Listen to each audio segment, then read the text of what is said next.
Good afternoon, everyone. I'd like to call to order this regular meeting of the Lancaster County Planning Commission of May 27th, 2015. A printed agenda is available outside the hearing room, and a copy of the full agenda, including the staff reports, is available at the front of the chambers with the clerk. The Open Meetings Act is posted just inside the doors at the back of the room. If you parked in the parking garage across the street to the north, be sure to pick up a coupon for free parking. It's right down there at the corner. Out of courtesy for those attending the meeting, the commissioners and the staff, cell phone usage is not permitted in these chambers during any portion of the meeting, and we appreciate your cooperation. The Planning Commission action today is final on items numbers 4.2 and 5.1. Any aggrieved person may appeal final action of the Planning Commission to the City Council by filing a notice of appeal with the City Clerk within 14 days following the action of the Planning Commission. The Planning Commission action on all other items is a recommendation to the City Council or County Board. The first item of business is approval of the minutes of the regular meeting held May 13th, 2015. Is there a motion? Move approval. Second. Call the vote, please. Abstain. Yes. Abstain. Harris? Yes. Shear is absent right now. Sunderman? Yes. Poe? Abstain. Lust? Yes. We will table the minutes until Commissioner Shear is here, since that did not get 5 votes. And we will have a vote on the other minutes again when Mr. Shear arrives. Here he is.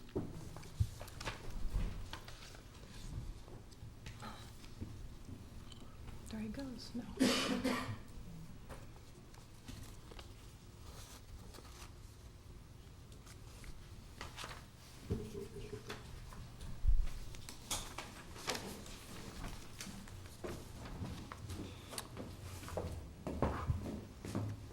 Commissioner Scherer, we just voted on approval of the minutes, and we need one more vote for approval.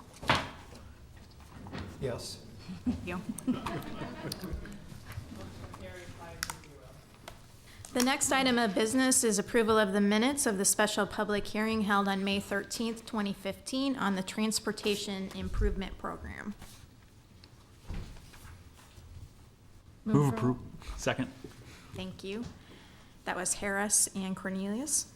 Call the vote, please. Yes. Cornelius? Yes. Moore? Aim. Harris? Yes. Shear? Yes. Sunderman? Yes. Lust? Yes.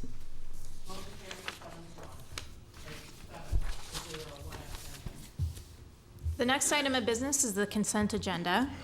Items on the consent agenda will be called at the same time and will not be scheduled for a separate public hearing unless there is a request from someone wishing to speak or at the request of a commission member. I will ask Jerry to read all of the consent agenda items into the record. Once those items are read, she will ask if there is anyone wishing to speak. If you wish to speak on an item on the consent agenda, we would ask that you stand and state that item.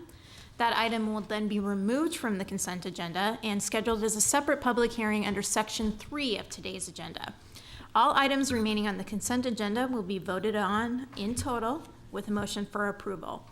Jerry, will you please call the items on the consent agenda? First item is comprehensive plan conformance number 15005 to review as to conformance with the 2040 Lincoln Lancaster County Comprehensive Plan. A proposed amendment to add the SSH Architecture Redevelopment Project to the Havelock Redevelopment Plan on property generally located at 6240 Bellard Avenue. Next item is miscellaneous permit number 15001 to vacate a portion of the final plat on property generally located at the end of Wildcat Drive and Whitehead Drive. Are there any ex parte communications to be disclosed on the consent agenda? I see none. Is there anyone here wishing to speak on any item on the consent agenda? If so, please stand and state that item. All right, we will then entertain a motion on the consent agenda. Move approval. Second. That was Cornelius and then Hove. Call the vote, please. Beecham? Yes. Cornelius? Yes. Moore? Yes. Harris? Yes. Shear? Yes. Sunderman? Yes. Poe? Yes. Lust? Yes. Motion carried 8-0.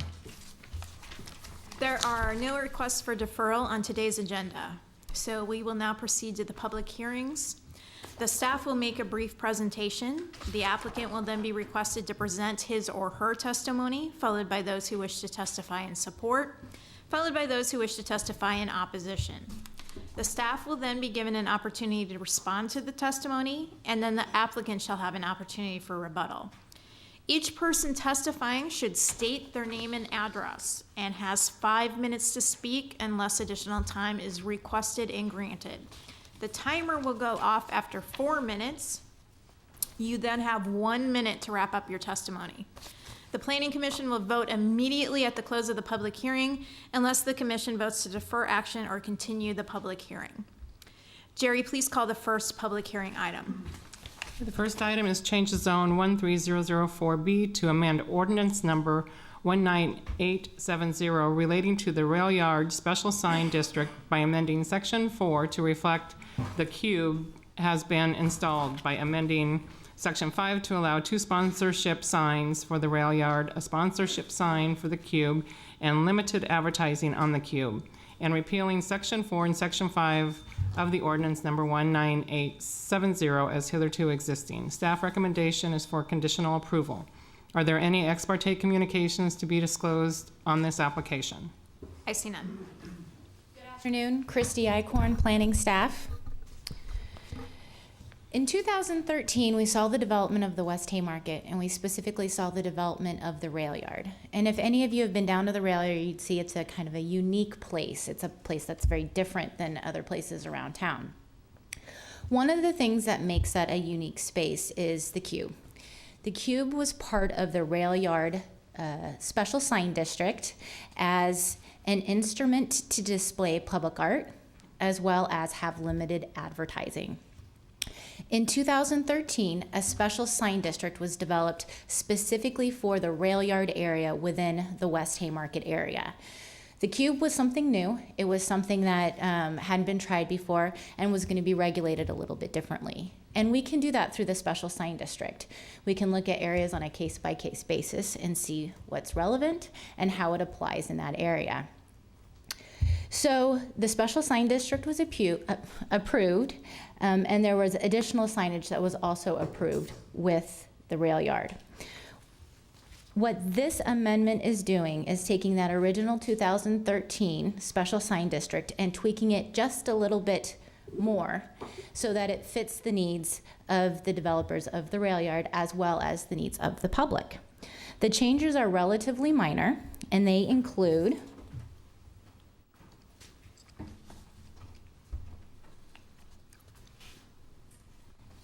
allowing some sponsorship signs on the existing rail yard center signs, both on the one that goes between the 2 buildings and the one that sits up higher, as well as having a sponsorship sign on the cube.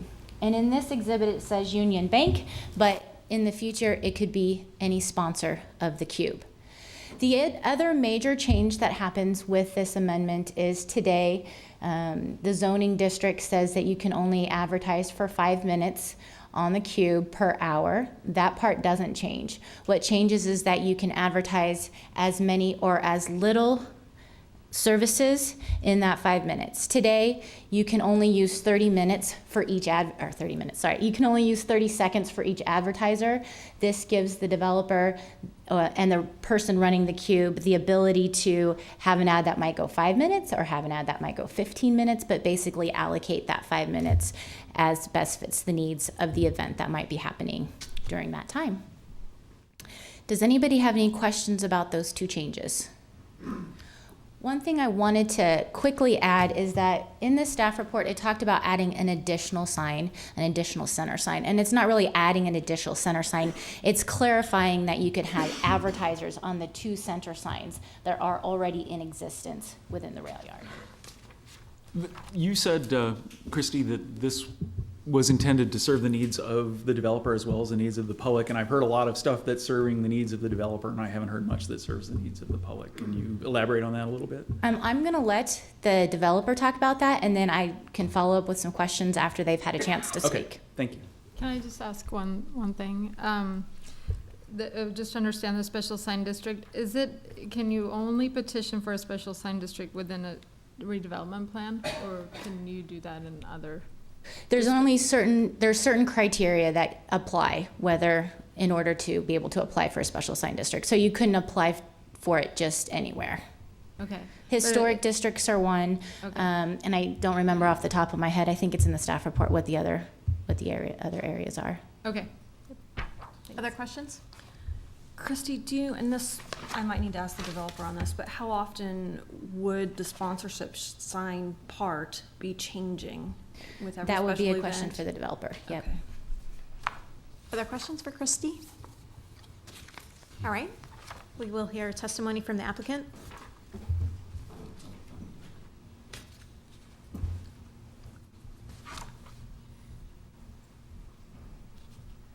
Hi, I'm Tessa Warner, and I am here representing Rail Yard Entertainment and the developers of the Rail Yard. My address is 601 R Street, Lincoln, Nebraska 68508.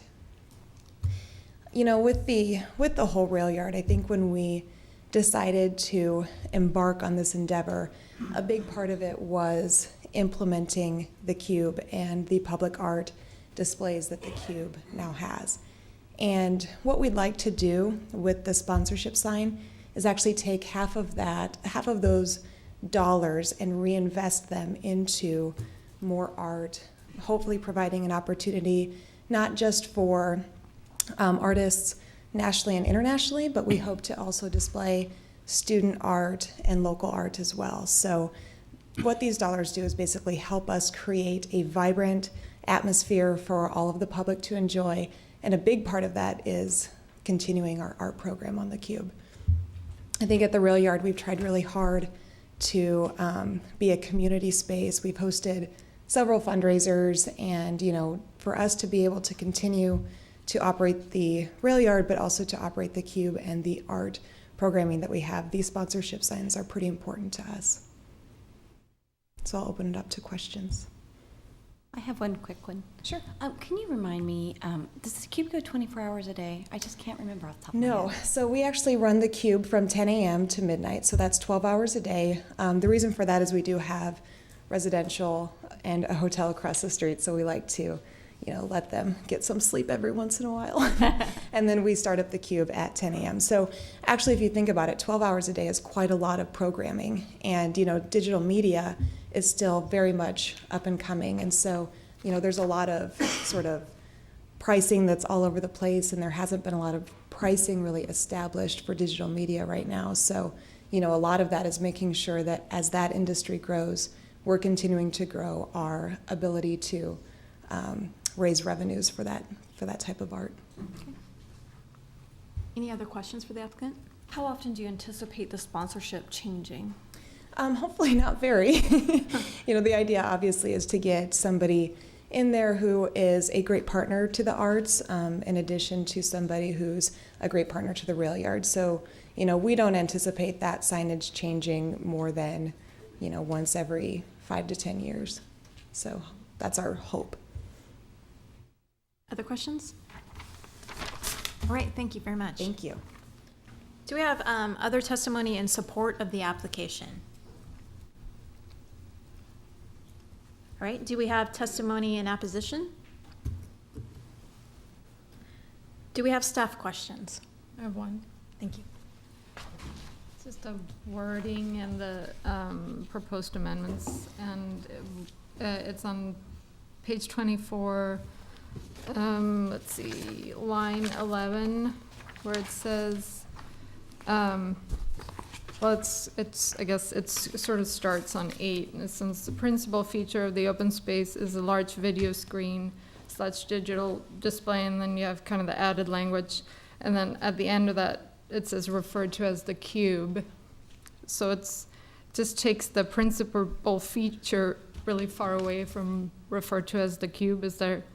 Would it be easier to understand if you said a principal feature of the open space is a large video screen / digital display referred to as the Cube with a projection screen / faces, and then it goes on, taking the Cube closer to what it's referring to. I don't have any objection to that change. just in the interest of making the ordinance a little bit easier to understand for somebody who's not familiar with. You know, I would want to talk about that with the law department, but I don't have any objection to that change. That particular language was drafted by them, so I would probably want to check with them, but I don't see any objection to it. Okay, thanks. Christy, I noticed that there was a previous application in 2014 that was withdrawn. Was it for a similar? It was similar, but the discussions on what changes would be made and how it would happen, and the details of what would be included in both the redevelopment agreement, which is separate from this special sign district, hadn't been worked out, and so it took almost a year to get back to the place that we're at now. Other questions for staff? All right. Do we need applicant rebuttal? Okay, we'll go ahead and entertain a motion. Move approval. Second.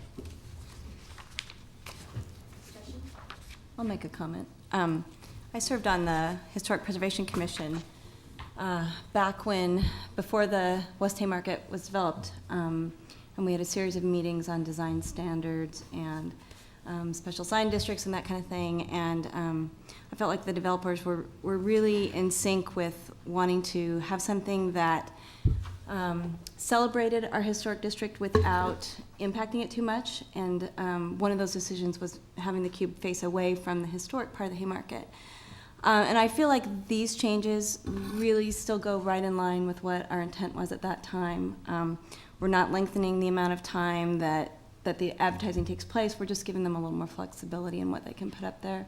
So I intend to support the motion. Any other comments? All right, let's call the vote. Beecham, Yes. Cornelius. Yes? Core, Yes. Harris. Yes. Shear, Yes. Sunderman. Yes. Hove, Yes. Lust. Yes. Motion carried 8-0. Okay. Next item is special permit 15027 to allow development of the Hanu Home, a residential healthcare facility on property generally located at 4920 Calvert. This is final action by the Planning Commission unless appealed to the City Council. Staff recommendation on this item is conditional approval. Are there any ex parte communications to be disclosed on this application? I have one. It's not exactly an ex parte communication. I didn't actually talk to anyone, but I did leave a message for a member of the Union College Neighborhood Association just confirming the time of today's hearing. So just wanted to disclose that. Thank you. I see no others. Okay. We'll proceed to staff presentation. Good afternoon, Christy Eichhorn, planning staff. The special permit is for a residential healthcare facility, as Jerry stated. Residential healthcare facilities cover a broad and diverse group of uses. Residential healthcare facilities can be anything from assisted living, independent living, memory care, to convalescent homes and nursing homes. In this case, this is an assisted living facility that is sort of a mix of a residential healthcare facility as well as a convalescent home.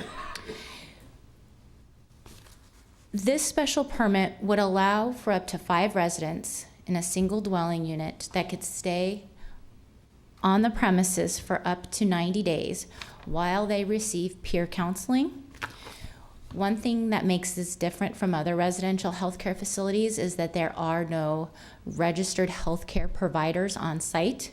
The counseling is happening through peer advisory groups and consultation, and I will allow the applicant to speak a little bit more about that when they come up here. This is not the first time that we've approved something similar to this in Lincoln. A few years ago, we approved one called the Kia House in Indian Hills. There was a letter in the staff report from the neighborhood association president stating that they haven't had any problems or issues and actually felt that the Kia House was an asset to their neighborhood. One of the things that the comprehensive plan talks about is finding places for special needs housing. And special needs housing is a very diverse group. people have diverse needs, and they need to be able to get themselves better and be able to contribute to the community. And the best way to do that is to be part of a community. This particular location is close to bus routes. It's close to a commercial area, has a parking lot in the rear of this area. So it allows for the flexibility of folks to be able to come and go both by vehicle and by pedestrian traffic. I'm going to allow the applicant to come up and talk a little bit more about the program and why they chose this particular location and felt that it was well suited for their program. If you still have questions after that with regard to the logistics of the special permit, I would be happy to answer those questions. Thank you.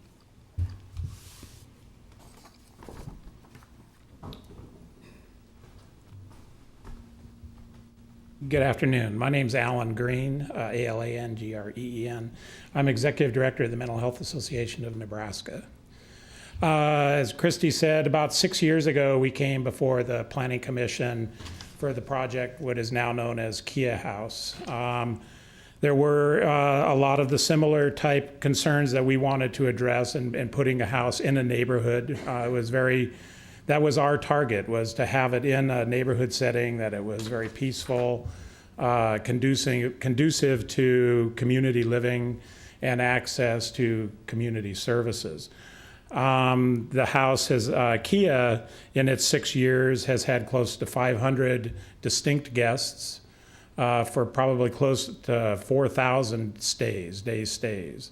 And there have been no issues, no security, no vandalism, no violence, no anything. And actually, Sergeant John Walsh with the Lincoln Police Department is here today to also address if you have any concerns about public safety and issues around that. The program itself, I want to make one clarification. It isn't housing as far as permanent housing. What we are doing is providing respite and transitional services primarily to people that are rotating out of the correctional system so that they can assimilate back into the neighborhood, that they can have jobs and everything else. Our program is tied to our supported employment program, which is the driving factor in the whole process in the project that we have.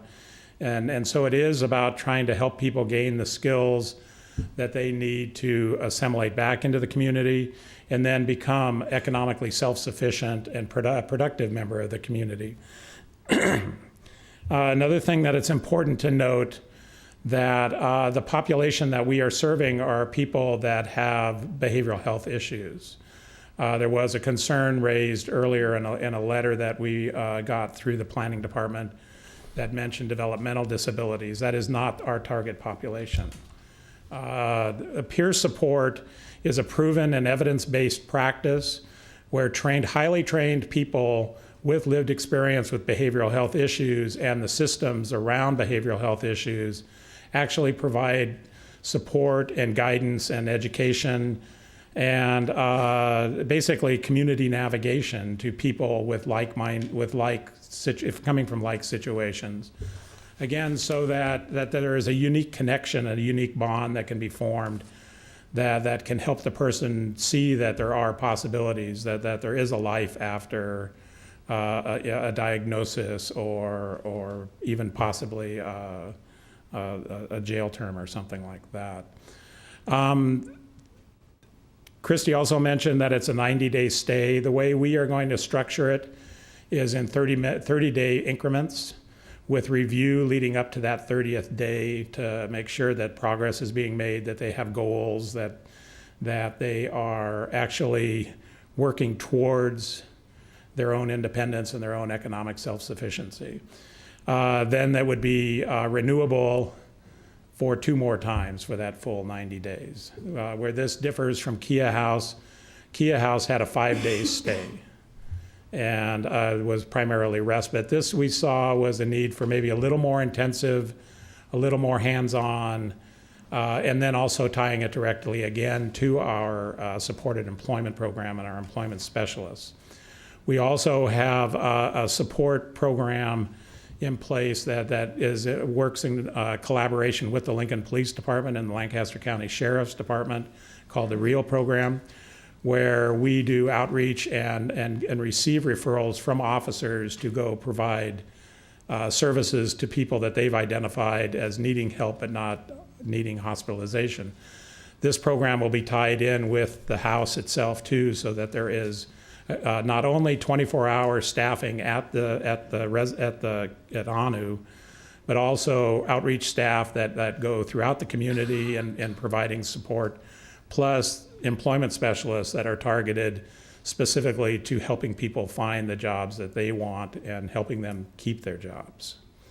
Again, that's pretty much it. The supported employment model that we follow is the evidence-based practice that's recognized by the federal government. And this program will do the same thing. It'll be the same type of style. And that our existing program, the HOPE program, has been extremely successful in the years that it's been in operation. And actually in fiscal year 2013 and 2014, participants in the program earned over $409,000 in wages. Monies that were raised in Lincoln, spent in Lincoln, used for housing, used to get off benefits, used for people to help them get their lives back and gain control of their lives. With that, I would definitely entertain questions if you have some. Are there any rules as far as where you can locate a place like this? Are there any guidelines that you have to follow?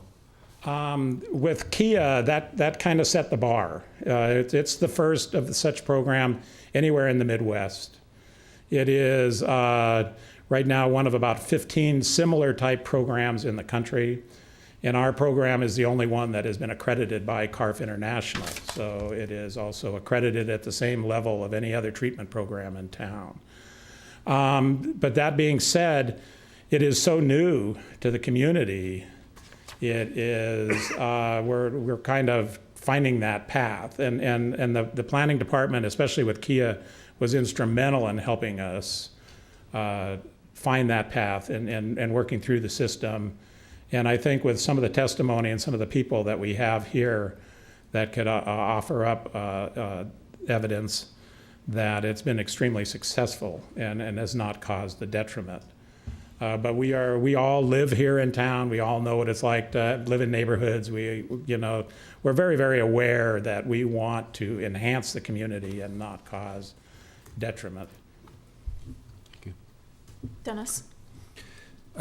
Talk a little bit more about the 90-day, 3 30-day blocks. Is if you commit to a 30-day period, are you there the whole entire 30-day, or can you leave before or come and go, or how's that work? That's very good, and I apologize for not clarifying that. It's an up to 30-day, up to 90-day. Like at Kia, that is up to 5 days. We have people that just come in for the afternoon. We have people that stay 1 day, they stay the full 5 days. It isn't a locked facility. We do have it is locked so that people off the street just can't walk in because we have confidentiality and privacy issues. But the individuals that are there can come and go. They will have jobs so they can go to work and hopefully they'll have other support that they are working with, maybe formal treatment or some of the other programs that are in the community that we collaborate with. So it is not a lockdown facility per se. I'm not, if I answered your question. Yeah, or did I? you did. Great, thank you. Kathy? Yeah. So the information we have from the planning department says that this is for individuals who are nonviolent. Can you talk about the screening process? I noticed this is close to a school, so I'm assuming then that you don't have registered sex offenders who are going to be staying here because of the proximity to the school. Can you Yes, maybe that just is talk not, about that yeah, a little bit? That is not our target, our target population. We are working with, again, the Lincoln Police Department and the Lancaster County Sheriff for local issues, but also with the Department of Corrections. A lot of the screening is done by their social workers. They know exactly, we've done trainings with corrections, so they know the scope of our program and know what it isn't, which is probably more important than knowing what it is.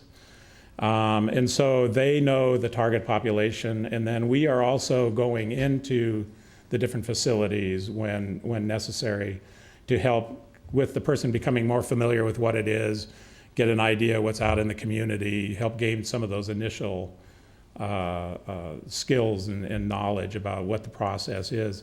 Our programs are all voluntary, so it requires the individual to have ownership. We are an organization that believes that the individual has 100% responsibility for their own recovery. We're there to help them get to where they need to be. And so that being said, they know, they understand what it is that we will be providing. And that is then comes back to that review of their stay to make sure that what we are providing is beneficial to them, to the program itself, and to the neighborhood. All guests, we do have quite an extensive contract, for want of a better word, that outlines what the expectations of program participants are, plus what they can then expect from us, what they will receive from us. But our rules that we have for the guests basically are no different than what we all have rules in our own homes when we have folks stay there, that you're respectful, that you honor the other guests, that you are mindful of neighbors, that you practice good citizenship, basically. And also we require them to cook and clean up after themselves. We're not their maids, we're not their mommy and daddy. They want to be grown-ups, they need to step up and do what they need to do. So you mentioned the rules for guests, but I just want to make sure that I'm understanding right. Is your program then, you said what your program is versus is not, is it targeted then at folks who are coming out after serving time for a non-violent offense? Yes. Okay. Yes. Okay. And again, and it's also the way the contract was written with corrections, it is also open to people that are already in the community up to 18 months post-release. Okay. So it isn't just people coming out. And you mentioned the peer role, which I think is great, but I just want to clarify, will there be staff or no staff? Yes, there's staff 24 hours a day. Okay, so there's staff, but then also the peer Yep. counseling, okay. Yeah, we have 2 staff scheduled for the day shifts and then 1 on the overnight. And then we also have an extensive cadre of trained volunteers that then will also fill in, so that there is more than enough to lower that ratio between guest and staff, so that when people do need the support, it's there for them when they need it. And it looked like when I was researching on Kia House that there haven't been any police calls there in the last 6 months. Am I right on that? Yeah, John could speak better and about that and more directly, but we have had the problems that we have had have been pretty common. We've had a couple medical situations that had to be addressed. We had a couple people that didn't quite understand what our rules were and showed up on the property and had to be reminded that that's not how you gain access. So it's been primarily that type of thing. There's been no violence, no assaults, no. We've had a couple things walk off, but I guess that's just kind of common. And you But mentioned that hasn't even been a major problem. You mentioned it's not a drop-in. It is not a drop-in, An no. appointment to come. Yep. All right. Kia is that way also, that where the individual, it's their responsibility to call in and basically make their reservation. And so we welcome guests, but we just need to know ahead of time so that it isn't a surprise. I think there was some concern about increased traffic in the neighborhood. Are the guests in the program allowed to have visitors? Yes, what we did at Kia is that there's a set time that guests can be on, and there's no overnight guests. And guests are also, it's kind of a peer review for guests, because if we have other guests at the house that are in a situation or there could be, who knows what the situation is, it isn't necessarily a guarantee that everybody can be there. In that type of situation, we would definitely facilitate a way that people can get together off-site. And there would be a contact person so that if a neighbor was concerned about loitering or something like that, they have someone that they could talk to. Absolutely, and I would very much want that information. Looks like you got a pretty warm endorsement by the Indian Village Neighborhood Association Board, and do you feel like we're comparing apples and apples here? There are no major differences between Kia and what's proposed here. So we're basically looking at another Kia. Yes. And the only difference between how it's operated is that people can stay longer than 5 days. Otherwise, the same rules. The same rules. We'll clientele. have some individual unique ones for that, for the property itself. We haven't really gotten into. Overall. Absolutely. 99%, it's all exactly the same thing. We're just a strong believer in why mess with something that's working. And there's a zero tolerance policy for Zero drugs. tolerance, yes. Drugs, alcohol, and violence. Yes. Any other questions for the applicant? If you would like to speak with John Walsh with the Lincoln Police Department, or, Yeah, he'll have an opportunity Okay. as soon as you sit down. great. Well, I'll get out of the way. All right, do we have testimony in support of the application? John Walsh with the Lincoln Police Department. I ran the numbers for the address of the Kia house at 2817 South 14th. And the first call for service we had there was in September 22nd of 2011. And I went through and kind of grouped the calls into different categories. And in those, since then, we've had 24 calls for service there. One of them was canceled before we ever got there, so I don't know what that pertained to. 8 of those were phone call related, where maybe somebody showed up and had a problem at a different location. Maybe they were assaulted by somebody in a different part of town, and when they got to the Kia house, they reported it there. So that's why we were called to that place. Or maybe they were having somebody making disturbing phone calls to them on their warm line. So that was 8 of them. I looked at the rest of the 15. 3 of those calls for services were the things that walked off. One was a bike on the front porch, a computer, and I forget the third item that belonged to the Kia house. 5 of them were medical type calls, which also could include probably a mental health investigation where maybe they had somebody they felt needed to be checked out and it maybe needed some hospitalization. And then there were 7 disturbances. 6 of those disturbances involved the same 2 people, and they were parties that they had been told to leave and kept coming back, and so we had to go. So that's basically what we've had. There's been no assaults reported there other than the one that happened off of their property somewhere else in town. So, Do you happen to know, from looking at what you saw, have there been reports of incidences by neighbors around the Kia house?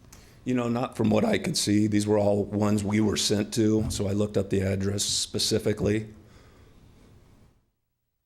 Any other questions? Thank you. Thanks. Do we have other testimony in support of the application? Let's come forward. Hello. My name is Amy Jackson. My prison number was 97642. I have a very lengthy criminal record. I was addicted to methamphetamine for 20 years, and I struggled with mental health psychosis for many years. I was released from prison in 2014 and became a guest at the Kia house with the help of my parole officer. Peer support in Kia house not only saved my life, it changed my life. I'm working on my 3rd year methamphetamine free. I am now employed full-time, and I've made a serious decision to stop committing crime. I now have a passion to help others. Kia House gave me the hope, support, and resources I needed to make this life change. I don't know where I would be today had I not walked through those doors. They also assisted me in getting my own home for the first time in 8 years.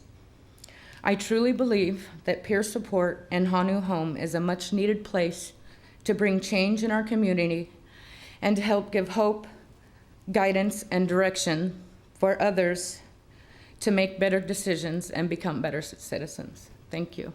Thank you. Do we have other testimony in support?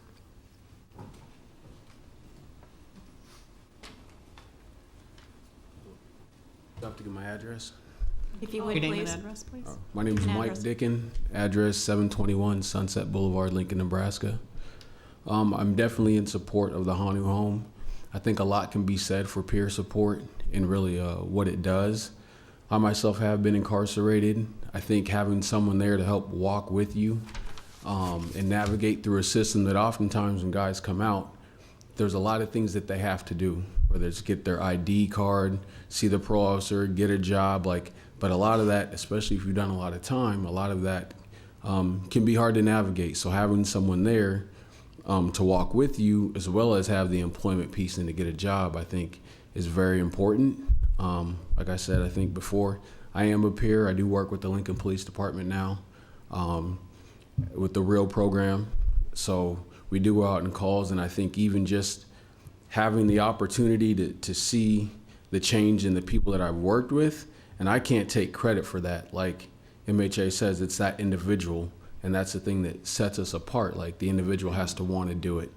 And with the Hanu home, it's not someone forcing them. I think if someone's made a choice that they want to do better for themselves and they decide to go there and they have someone to walk with them, then their chances of going back to prison or whatever the case is decreases, in my opinion. So I am in support of it.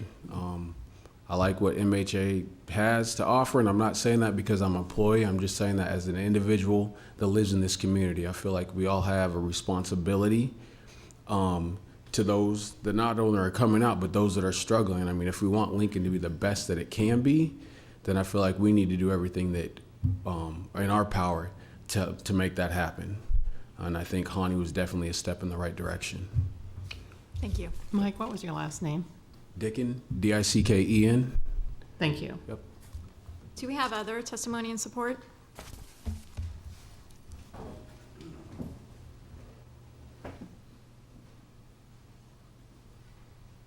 Hi, everyone. My name is James Garvey. I live at 2921 South 12th Street. And as a recovering alcoholic and addict with mental health issues, I struggled for 35 years trying to find sobriety. And I have been in corrections, treatment centers, detoxes, crisis center, hospitals, halfway houses. I've made all the rounds. And it wasn't until I found Kia House and peer support that I started taking charge of my own recovery. And it was a different approach. They asked me what I wanted to do instead of telling me what I need to do. And with the support of peers that have like-lived experiences, I found hope. I started volunteering at Kia House as a part of my recovery, and it turned into a full-time job. I have been sober now for 3.5 years and have been employed with the Mental Health Association in Nebraska for 3 years, and I've never been happier. And I am grateful for the Mental Health Association in Nebraska and my fellow peers for helping me save my own life. And I am in support for the Hanu home, and if it passes through, I will be working there as well. Thank you for your time. Thank you. Other testimony and support?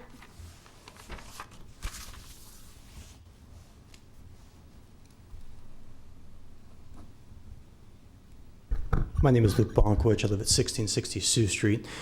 And as my address suggests, I live roughly within shouting distance. And I don't have a good story to tell like some of these other folks. I'm just a property owner who lives within the Kia House. And I can tell you that in the time that they've been there, they've been nothing short than exemplary neighbors. The property is clean, it's free of debris, and we see the cops out there occasionally, but as the police said, there's reasons for why they're out there, and it's not necessarily related to how they're conducting business over there. I don't know who's in the audience who might be a resident of Southeast Lincoln, who might have some concerns, be worried, might even be scared of having some of these folks live in your neighborhood.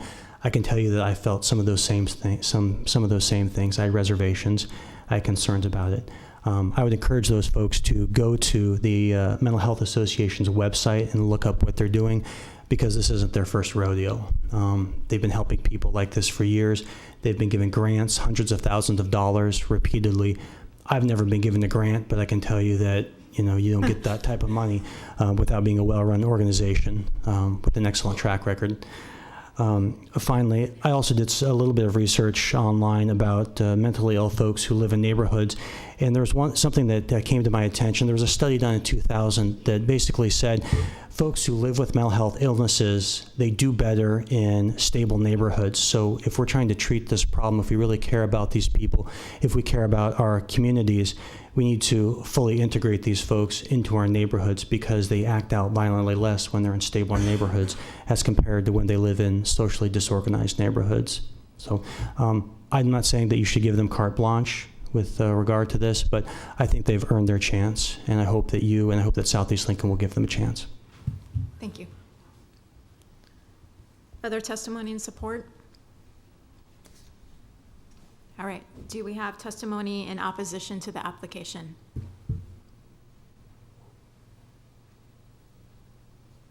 Now is the time to come forward if you're opposed to the application. All right, do we have questions for staff? I have one, Christy. Parking.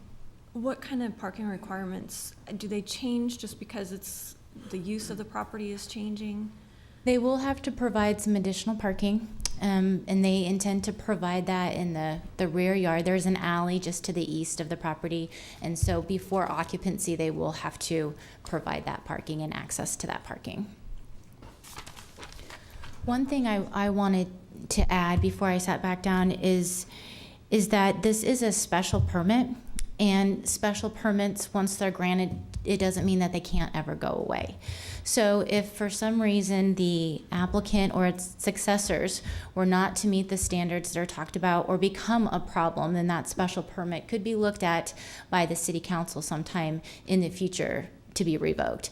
And that's unlike some group homes and other organizations that aren't required to get a special permit like this.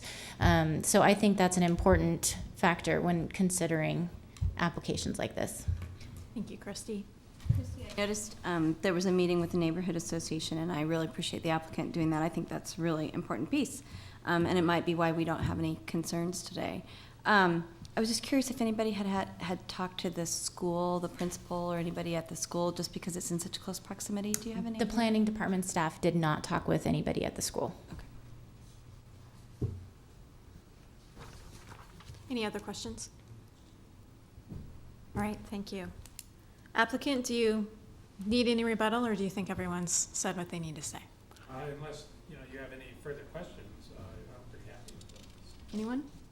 All right, thank you. We will go ahead and entertain a motion. Move approval. Second. Discussion.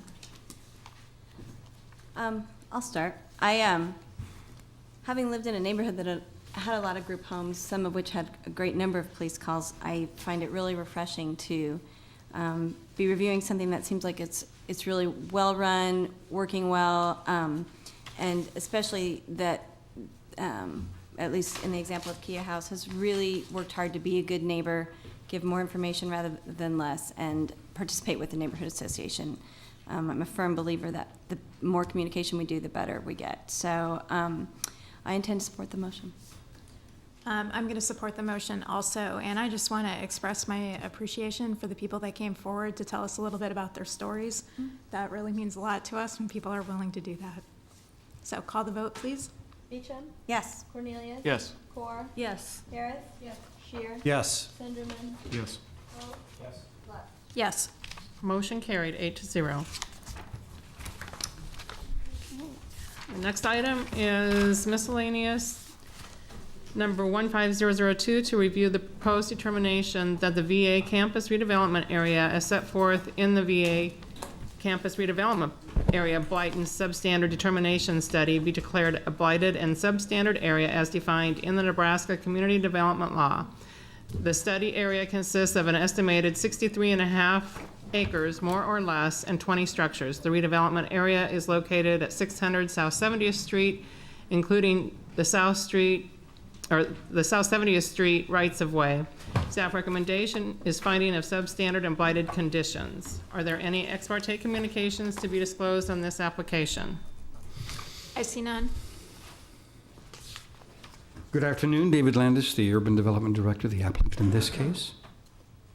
We're examining the VA campus to see if the blighted conditions and the substandard conditions as outlined in the state law are present, sufficient to be able to declare it consistent with the statutory definition of those two terms. In the event the City Council ultimately approves that process, it makes available the use of the tool under community redevelopment law known as tax increment financing. Without this finding, that becomes unavailable. That tool is very helpful to make sure that a developer can make a project that has unique aspects, costly, site acquisition costs, demolition costs, unique things that make it not particularly marketable land available for redevelopment, because ultimately you want to get rid of old deteriorated buildings and you want density, you want new buildings, you want them to meet appropriate standards. The Hannah Keelan planning firm reviewed the VA campus. They found both several of the substandard area factors and the blight factors present in this campus. This is the space that we're talking about, and it contains 20 buildings, 13 of which they found dilapidated. And I just thought that we ought to see a little more closely what is certainly evidenced in the report, but which, upon closer examination, would show you the conditions that we're talking about. This is in the wheelhouse. This is right down the center of the plate. These are dilapidated buildings. It's not just that there's one window, but you'll find them over and over again. These are drafty buildings. There are many broken windows. This is one of the roofs of the structures. There are holes in the roof. It leaks water on occasion. The wood is old and in some cases is not only paintless but rotting, as you can see in this case. The brickwork that's there is in need of tuck pointing and probably would be very expensive if we were to do that. The roads, which are 65% private, are in bad shape. This is not uncommon. These are all examples of what you would see if you drove this area. This is behind one of the facilities. And as I said, the majority of the buildings are dilapidated. The summary is the buildings are in bad shape, the roads are in bad shape, and the pipes are in bad shape. The pipes are 85 years old, made of materials we would never allow to be used today. And that is what supports the firefighting system underneath the whole operation. This is classic blight and substandard conditions. It warrants, as Hannah Keelan report signs, I think, a finding. We'd hope that the Planning Commission would agree with us. I have a quick question, Mr. Landis. Is this property, as I'm reading it, is it all publicly owned property? Yes, to my knowledge, all of it is publicly owned in that it's federal government land. There are some streets that are city streets, and there are some streets that are private streets. Okay, but between the city and the federal government, it's all publicly owned land? Yes. So we're declaring blight on a public asset. Absolutely. And by the way, if you were to do an inventory of some of the state resources when I was in the state legislature, you'd find them blighted and substandard. The Norfolk Regional Center was a perfect example of that. Outdated buildings. Many public entities in this state do not keep up on their maintenance. Their buildings fall in disrepair. And it may be a failure of leadership to do that, but there are plenty of publicly owned buildings that are in deteriorating and substandard conditions. And so the intent would be to then sell this property if Yes. they can get a redevelopment plan? What you want to do is this is relatively moribund territory here. And as you can see, if you were the owner of those buildings now who wanted to do them, imagine how expensive it would be to bring them back to conditions. What you'd do is you'd probably demolish and rebuild. But even then you'd have the cost of, for example, asbestos-filled buildings, which are themselves very expensive. It's not uncommon for the federal government to simply close them and then rent That's not an uncommon thing. So the market won't easily fill into this process because of the costliness of this project, and that's why assistance of some kind for a developer would be necessary probably to make the financing work, to make this a usable piece of property. So the city is using tax increment financing basically to bail out the failure of the federal government to maintain this property. I think that's now part of the record on your part. That's all I wanted. And you've got it. Thank you. Is it the intention of the city to put this property back on the tax rolls? It's not our property, so it won't be for us to do that. But what we're going to do is we're going to ask you and the city council to give us a tool to use that would allow a developer, and there is a developer who's interested in doing that, to take over the land. And they are working That's with right. the federal government. And they're operating under somewhat tight timelines. There is an obligation to be able to prove that you are under construction in October of this year for the federal government's provision of what's called VASH housing. VASH housing is for veterans who are essentially either homeless or very close to homeless, to move them into appropriate housing conditions. The developer is a holder of some of those permits, some of those vouchers, if you will. They have to provide the housing, then they could use that to support homeless veterans. To do that, you have to make this property available. You have to lease it from the federal government, and by the way, it wouldn't be for total sale, it would be for leasing for 99 years. But you would pay taxes on that because this would not be a governmental function, and therefore not tax deductible, so it would be on the tax rolls. And the developer then would provide those, along with, they would hope, medical facilities of one kind or another, offices of another kind or another, and if at all possible, the creation of the new VA clinic, which is to occur in this area at this location. They'd love this to be the location, but that's a federal government decision that has yet to be made. Okay, thank you.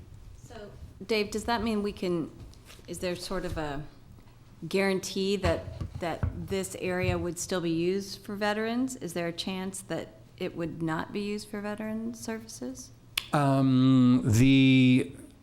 The Veterans Administration did an RFP in which they said, step forward, if we were to part with this land, what would you do with it? And a local developer under the aegis of our Seniors Foundation made such a proposal. And parts of their proposal were for medical facilities, although those are not necessarily limited to veterans only, and the use of these Veterans Administration housing vouchers. So that was part of the approach that they made to the federal government, and they essentially won the RFP, and it can only be done for a limited period of time that can come to fruition, and you can act on that. In the event that is not met, the authority under which that original RFP was done has already lapsed. Mm-hmm. So there isn't an end game other than that is known on the books if the RFP isn't carried out by the winner of that RFP, which is the developer in this case. You will be in limbo, and it'll be up to the federal government at their own rate of speed and design to figure out what the next phase would be. I would say that it probably took them about 4 years to figure out what to do in this case. And if it doesn't work out, we don't know how long that timeline would be the next time. Is the RFP specific as to the future of the buildings that are currently there? Are we, by doing this, what are the chances that someone's going to come in and just tear everything down? That will be, they probably have the authority to do that under the RFP, because what the federal government is saying is your definitions of what you want to do here meet what we want to have happen, and you've won the RFP. We will lease this to you for 99 years. There are historical buildings here. And the more historical are, the more problematical they are, and the more expensive they are. Of those buildings, the ones that are probably most significant is, it's like Doctor's Row.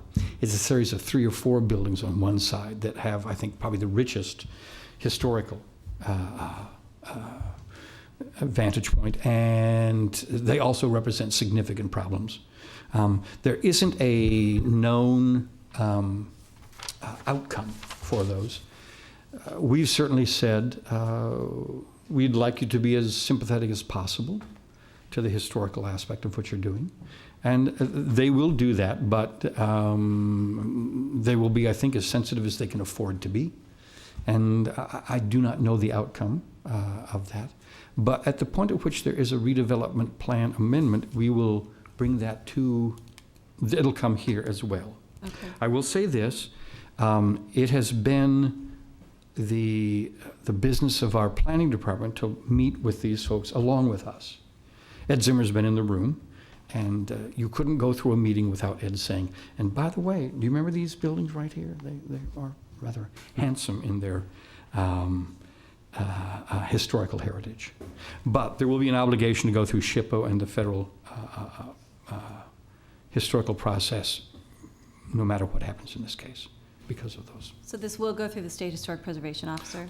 That is our prediction, that Okay. it would do that. We're going to let Dennis, because he has to But- go. Well, ask his just to question. follow up, because you haven't said this, but I kind of want you to say this. So in the process of developing the redevelopment agreement, you and the planning department will have influence during that process with the developer to make the city, the community's wishes known about the disposition or preservation It is a matter those of buildings, negotiation. right? There's a There's place in which we would, negotiation. that's Yeah, right. okay. We would say things are important to us. Yeah, okay. I would say this, you can also say what we want you to do is more expensive than what the developer's willing to do, and that makes a cost flow. But where in the past we've been able to do this, we've built that. We've certainly required them to be part of our processes, and we've done our very best to make sure that what can be done will be done. And we would carry that in with us. I can't imagine that we would continue to meet in the formats that we are with Ed Zimmer in the room, in which historical preservation wouldn't be brought up. It certainly would be. Good, Kathy, thanks. I'm sorry. That's okay. I didn't see your hand waving, No, sorry. no, it's okay. Are the buildings landmarked, or are they on the register? Not I that I can't know of. remember. No. Okay. Okay. I think several of them would qualify, but are not. Can we, if we made a motion to approve this, can we attach a recommendation to be as sympathetic to the historic nature of the buildings as possible, or? I'll let the planning department advise you as to your authority here. It would not be for us to, to say or to limit whatever the authority that you might have in this case. I think on occasions the Planning Commission has opined beyond the point of yay or nay. I'm not sure. But if you want to take that under consideration, I do not know of a limitation on your authority to do so, and the law department. For the planning department. Not the law Law department. department. The lawyers Yeah, over right. there, right? I mean, the city council. The action would stand by on its own. Your statements would be in part of the record, though. So if you want that part of the record, you can make that way under your discussion. So part of our discussion, basically. Yeah. It would be in our comments. Correct. Yep. Thank you. Any other questions? Dave, I have a couple of questions. Sure. Since this property is currently tax exempt, how does that affect the TIF process? You couldn't do that today because there's no tax base. Right. What happens in TIF is that you take the new taxes that are not now on the books or being collected, and the new valuation is dedicated to the function of creating the project for up to 15 years. So whether there was no valuation or an existing valuation, that won't serve to do it. It will only be when there are new buildings with high valuation, a big bump in valuation, that the taxes on that valuation would be able to make this work. And you're going to have to spend money to lay down pipes and infrastructure and streets, and there'll be plenty of expenses to do that. I didn't quite follow. Is the increment over zero taxes, or is the increment over? In fact, it operates the same under whether it's taxed or untaxed. It is the growth from whatever the valuation is today, whether that's 0 or $1 million, Okay. But if after the process and the new buildings were in place, the valuation was 10 million, then between 1 and 10, Or would 0 be- and 10 in this case. or 0 and 10, it is in the growth of the valuation, so that no existing tax base is disturbed. For example, if there was $1 million of valuation, that money is today being collected and sent to schools, counties, the city, and the NRD. If you were to do a TIF agreement, the first $1 million would be collected in exactly that way and dispersed in that way. It would be from 1 to 10 that would be then spent to make the buildings, the streets, the infrastructure work. Lynn, do you have a question, or are you just playing with your pen? Just to clarify, thank you. So right now they're paying no taxes at all, right? So after the project comes through, will all the taxes go towards TIF? Yes. Okay. It is possible to make an agreement in which the amount of change or the things that we would be doing, the building of the roads that we might authorize to be spent the money for, or the new pipes that will be necessary, wouldn't take 15 years. You could pay it off in 10 years. The money would go for that purpose, and then if it took 10 years, then you could stop. What it doesn't have to be is from 0 or from 1 year to 15 years. But it doesn't say, we're going to take half the taxes this year, and then we're going to do half the taxes in the normal pattern. So You it's take always all the 100%. taxes, and then you spend the money necessary to do what you've agreed will be paid for by TIF. It is possible, and there are projects that have used less than 15 years, because what we agreed to spend the money for was accomplished in less time. It is not uncommon for the developer to have more projected and costs authorized by state law than what the diverted taxes would support over 15 years.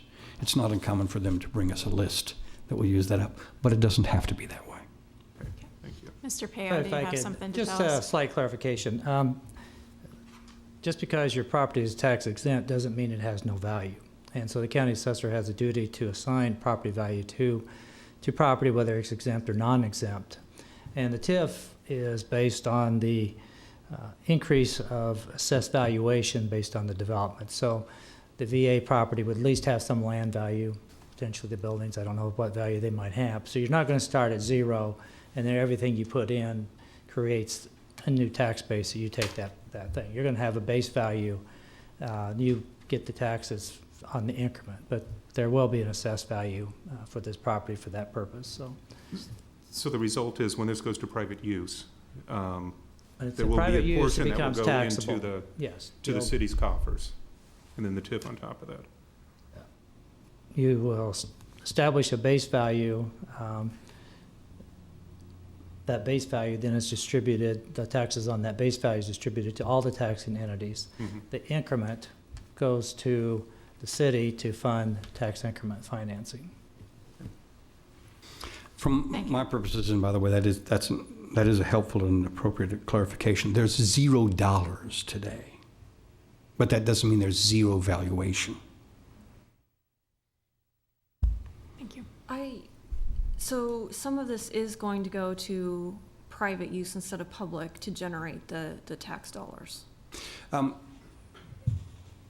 There will be roads in this area. There will be pipes in this area, but there could be energy efficiencies. There could be a handsome facade above what the law requires. They would be on a building that we wouldn't own. They would own it, but there is a public benefit. The money has to be spent for either a public structure or a public benefit. So, the carpet inside the building, TIF couldn't pay for. The counters and the things that are that operation. But if there was expenditure on a high quality energy system that is more efficient than what the law requires, the delta between what the law requires and what they choose to do could be funded by TIF, because in our theory, and our law department says, the greater energy efficiency that takes the public resources of energy and stretches it further is a public benefit. Right, but what I mean is that right now, we're not collecting tax on it because it's a public land. And so, is this all gonna remain public land? Because if so, then how is TIF gonna work? Because we're still. Well, if I could maybe address that. Under state statutes, public land becomes taxable if it's used for a private purpose as opposed to the public purpose of the governmental entity owning it. So the city of Lincoln pays taxes on property we own because we leased it as farmland, because we don't have a current need. So that becomes taxable. And that would be the same type of situation here. If the VA would lease the property for private purposes, then that private use would become taxable. And that's what we'd have to look at. Those are the type of things that this action today is only to implement the first step of a possibility of ever having a redevelopment agreement come forward or having any activity even take place. There's no guarantees that TIF would ever be used. No guarantee that the VA will actually end up leasing the property to someone for development that people feel is viable. So this is just to look at the condition of the property today and say it's blighted and it's substandard. If you wanted a dramatic example of that principle, let's imagine a church, which we all know to be tax exempt, owned property, and there was a cafe on the property. It would be taxed even though it was owned by a church, because it wasn't being used for church purposes, it was being used for a cafe. So in this case, for 99 years, a developer is going to be used for non-public, private purposes, and that would then make it taxable. So I want to just kind of make sure I'm understanding. I'm going away from TIF now. Okay. The VA has a couple of options with this property. They could tear down everything there and build something new. They could maybe just sell off portions of the land that are currently there and maintain the existing buildings and put a new facility there for something else, a restaurant, I don't know. So kind of like Mr. Payo said, we're just doing on the blighting study, we're not approving any redevelopment agreements at this point. That's right. This is a necessary precondition to allow us to use a tool. Whether we choose to do that tool or not will, by the way, come back here, and it'll go to the city council. And that will be at the end of a negotiation process with the developer, so that we would write that agreement with them. There is an intermediate step, and that is that we would bring a redevelopment plan amendment in which we adopted a plan for the area, and then we would do an agreement that carried out the plan. Those are actually two different steps. So today, you're not making that decision, nor is the decision as to the fate of this land in our control. It is not our land. The VA has decided on this process, and it's taken a long time to get that, and we're at the end of the window of time, and that opportunity now exists to do this project possibly. Thank you. I have one more question. Sure. Dave, can you address the use of TIF and the blighting standard in different areas of town? A lot of times we'll get something that is in sort of an olfactory district, but this is not. This is at 70th Street. It's a busy street, and so I'm struggling a little bit because this is a little bit different than what we normally see. Can you talk about how that changes or how it stays the same with us determining whether it's blighted? I mean, I can certainly, as I'm understanding it, when we're using TIF, we're saying we do not think that there would be redevelopment in this area without this tool, I think, is what we're opining. Am I correct in that? Today, you're saying you are being asked whether or not you agree with the planner who says that is blighted and substandard. That is blighted and substandard, and this area is permeated by it. It's a factual question of sorts. And by the way, I think in the case, this is self-evident. It's most common in the oldest areas of town, and for this reason. Almost by definition, old buildings will be substandard. And the reason is standards have changed over time. So even if you built a building that was 50 years old to the standards of 50 years ago, it would be substandard by today's standards. We probably used materials which were much more flammable than the ones that we use today. So even though it might be safe under some conditions, it probably doesn't have a sprinkling mechanism because sprinkling mechanisms are very expensive and retrofitting is not necessary. So the older the area, the more likely these conditions are to be present. But you could have the conditions of dilapidation, of safety risk, of the other factors that are there in areas that are less aged than, let's say, the core area. But if you were to take a map of Lincoln and look for places where we found blighted and substandard conditions, they're generally in older areas. And one of the reasons is it's more self-evident.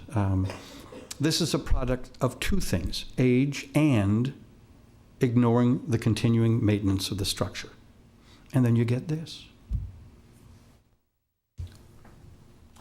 I would make one slight variation. It is not that nothing would be done with the land, but that the project that you're looking at, which you hopefully would say, that's good for the city, that's good city building, that project wouldn't occur in that place. Let's imagine that there was a place for veterans housing, and we could build it at the edge of the city and push the sprawl and the frontier further and build new roads and new streets that are of standards to get to that location and leave this behind. So this will be in your core area, and then you'll jump past that. So where the market can make it work, when you buy land from a farmer, even at $30,000 an acre, that'll be cheaper than buying this and tearing it down. So if you want community redevelopment, and the word here is redevelopment, you have to make it so that a building like this can come down or be refurbished on a basis that could compete with a commercial, private sector, profit-seeking entity to build here instead of at the edge of the city.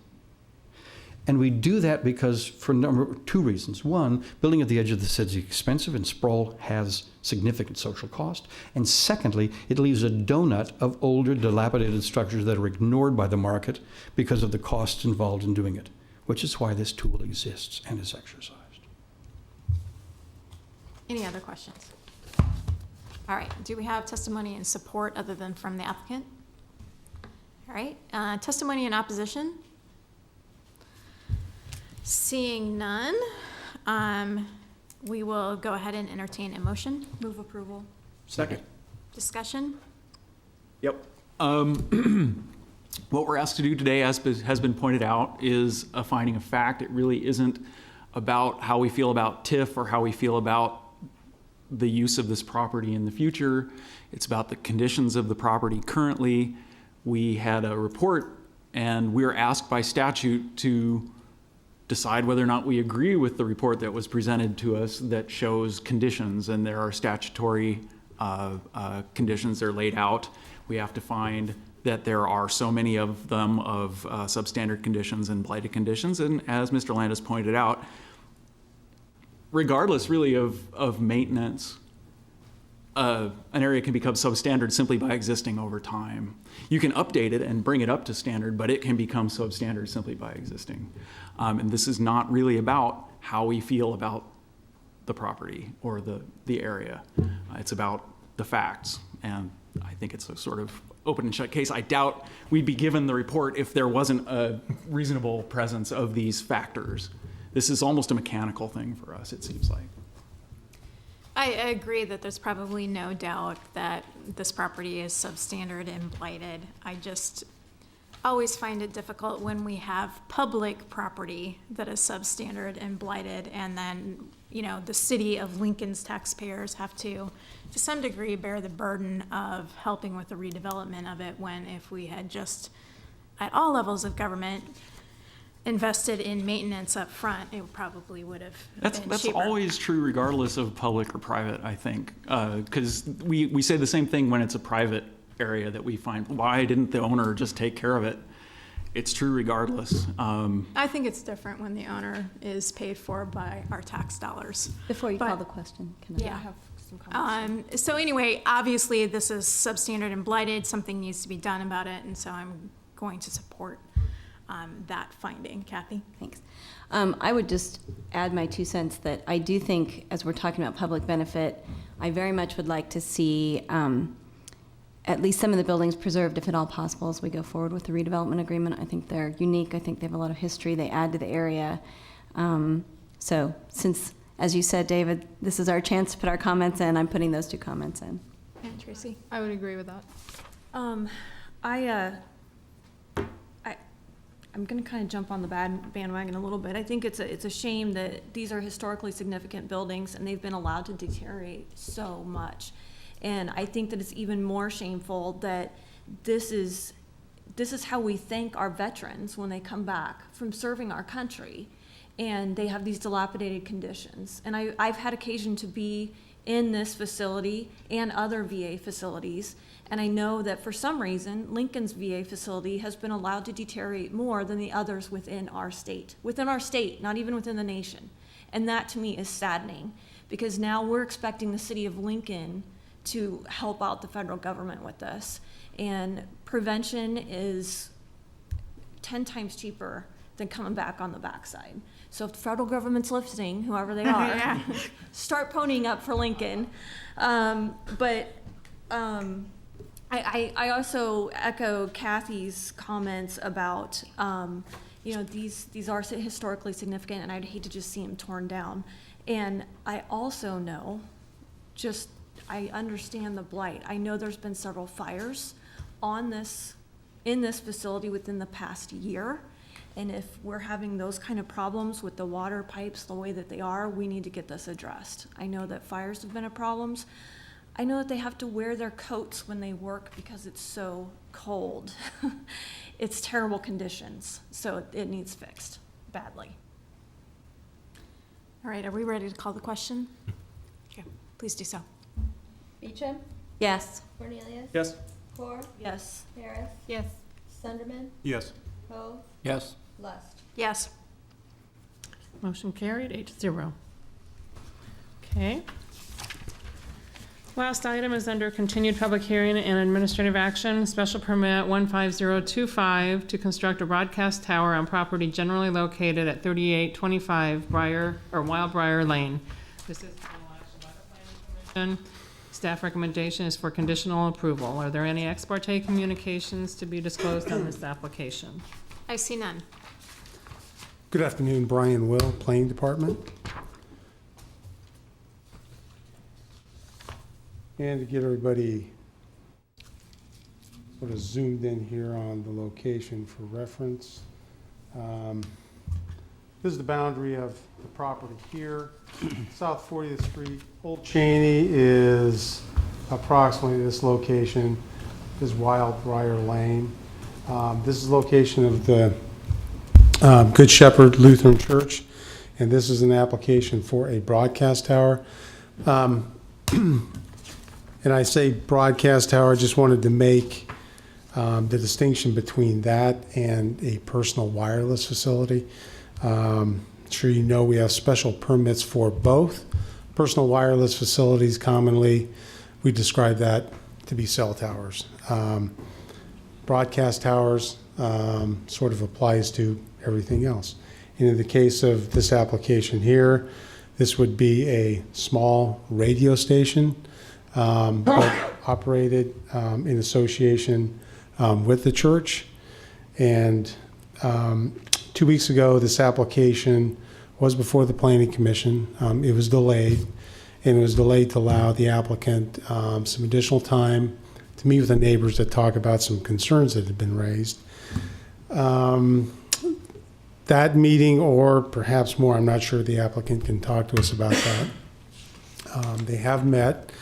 We did send out an email today with a brief cover memo and a revised site plan, some revised elevations. And if you didn't get that, that's okay. I think the applicant, when they come up to speak, are going to hand out some larger, clearer, and I believe in color. And so The planning department is recommending conditional approval of this application as it originally appeared in its original form to the planning commission. But like I said, I think what you're going to see today are some revisions that address some of the concerns of the neighbors. And from what I've seen, the planning department's recommendation would remain the same, conditional approval.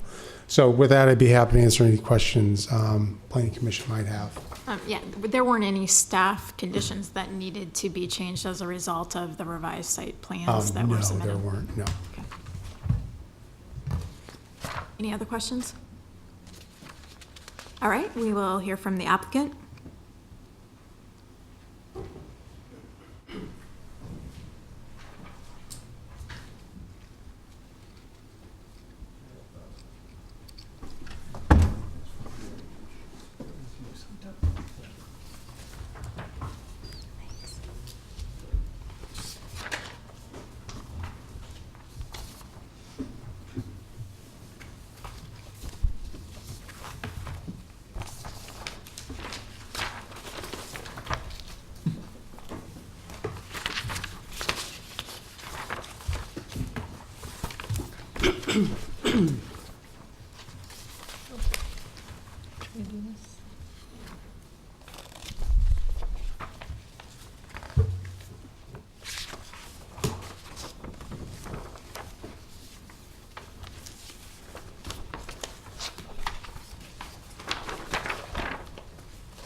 You can start, sir.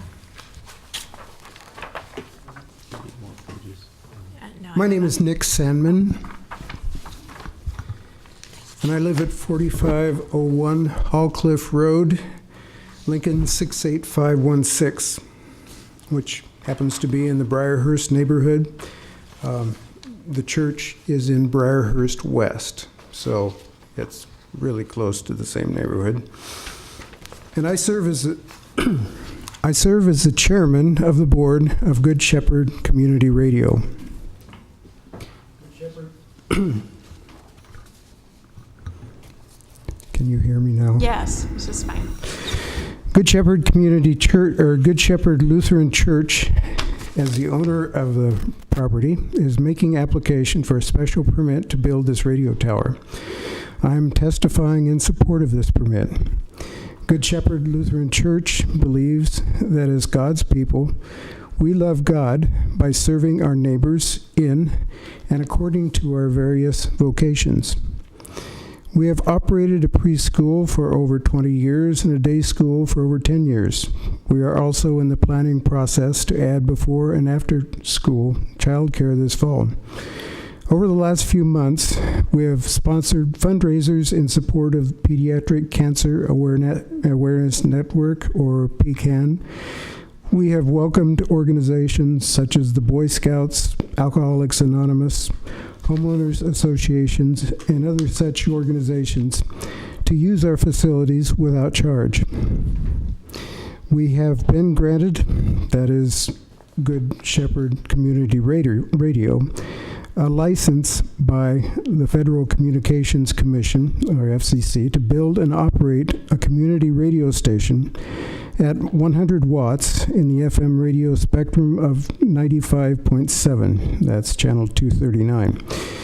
It is named KNNA LP, which is an abbreviation of koinonia, KNNA, a biblical Greek word meaning community. The LP stands for limited or low power. We view this as another opportunity for us to serve our community here in Lincoln. To quote from the FCC introduction to the low power FM licensing regulations, the low power LPFM radio service was created by the Commission in January 2000.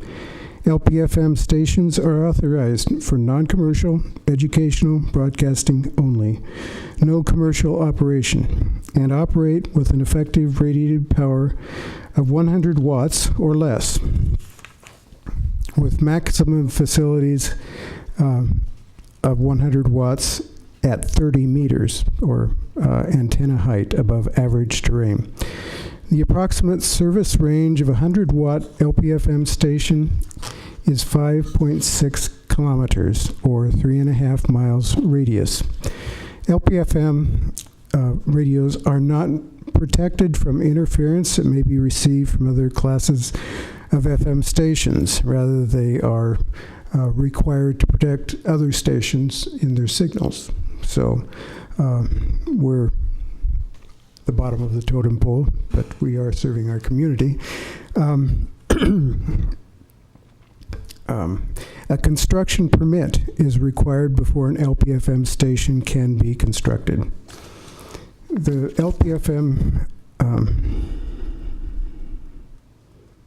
LPFM license granted to Good Shepherd Community Radio is KNNA 95.7 FM with 100 watts of power. This gives us a service radius of 3.5 miles.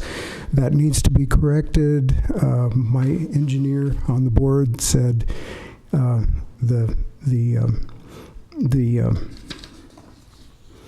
FCC defines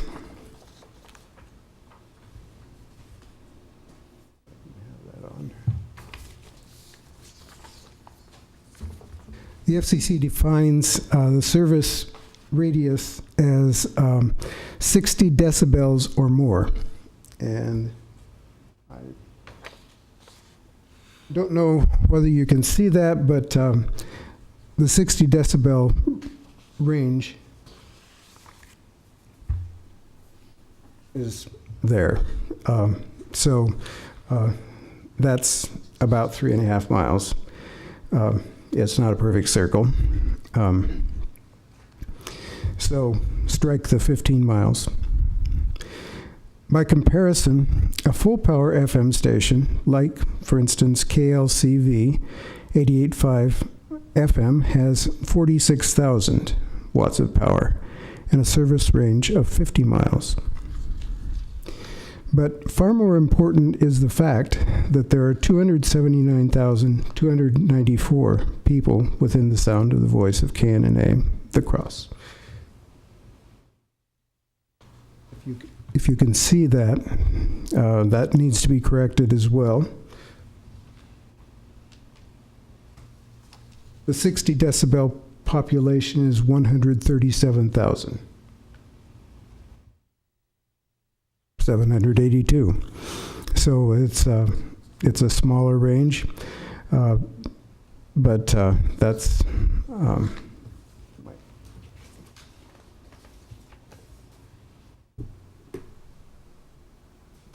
and there is a picture in relationship to the population density, and as you can see, the thing is very close to being centered in Lincoln. 40th and Old Cheney seems pretty far out, but it's become a lot less far out as things go on. So, and that is really the most important thing. We have, I served on the board on KNGN in McCook, Nebraska, radio station, and they had much less population, McCook, and a lot of prairie dogs and dirt, and that's mostly what we broadcast too. But we have people here in Lincoln. And that is the point of our radio station, to reach people. So that we view as a very important part. And it says, linked with the power of the internet, we have an extremely efficient way of communicating with all of the community of Lincoln. Since there was no other tower space which met our requirements close to the church, our FCC permit limits us to a location close to our facility. We selected the church property for the location of the tower. Throughout our planning process, we have been considerate of our neighborhood. We met several times with the Homeowners Association beginning in September of 2014 to notify them of our station, listen to their concerns, and answer any questions they may have. In reviewing our options for a tower, we looked at the three-legged lattice-style tower that I'm sure you're all familiar with. In our several meetings with the Briarhurst West Homeowners Association, they expressed concern about having an ugly radio station tower in the neighborhood, and we agreed. We don't want an ugly thing in the neighborhood. We even looked at a lot of different kinds of towers. We even looked at large flagpoles and a laminated wood cross. So we've looked at lots of different options, and we selected the white monopole cross to address the concerns expressed to us by the neighborhood association, as well as our own requirements. The monopole design we chose was almost twice the cost of the three-legged lattice-style tower. In summary, we believe that we have a plan that meets all city codes and the requirements of the zoning commission and planning department. We have a location that is safe for the public and adjoining property owners. It is safe for our school, it's safe for anyone attending our church, and is screened by large trees to address the concerns expressed by some of the neighbors. Further, we have tried to go the extra mile in this project and to make this project as attractive as possible. We believe that we have submitted a sound, safe plan, and respectfully request that the zoning commission approve this plan without further stipulation or requirement. Thank you for your time and consideration. I will answer any questions. Would you mind putting this picture up on the projector if you have it? Do you have it with you? I don't believe I have that particular one.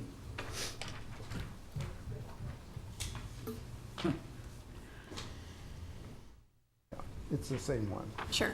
And this is a depiction of what you anticipate the radio tower is going to look like when it's completed? Yes. Okay. And I know. This is the project that we have submitted to Planning Commission. Sure. And on the top of the church, there's another white cross-like structure. Is that existing, or is that something that you're adding to blend in with the tower? It is existing. It has been there since the church was constructed. So it's part of the design of the tower to fit in with that existing cross that's already there? That's correct. Any other questions for the I applicant? have one. I noticed in the staff report, they talked about the ability to also offer the internet to some people. Yes. Can you explain to me how that's going to work with this system? As a matter of fact, we have removed from our application the internet part of this.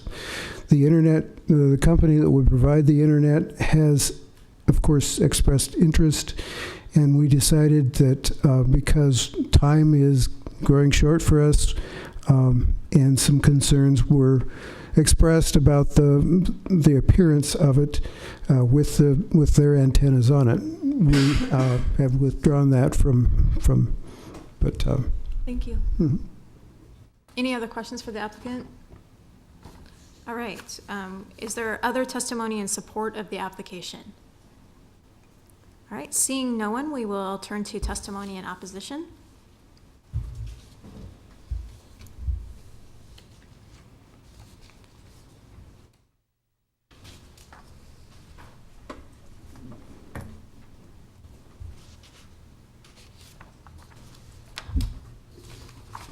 Good afternoon. My name is Kathy Sifkin, and I am here representing Briarhurst West Neighborhood Association.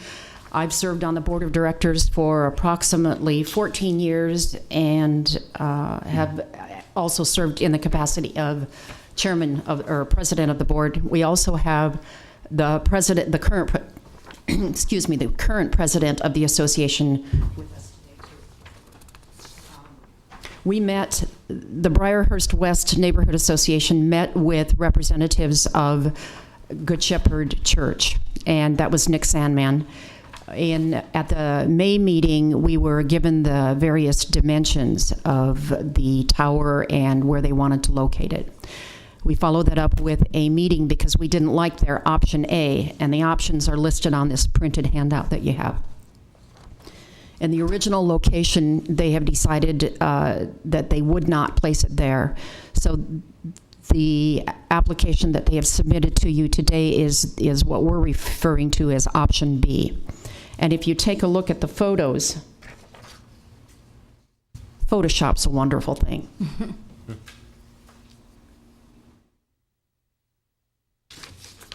And just so that people at home can see what we're talking about, the photo that really shows the angle that our neighborhood is concerned about is this one right here.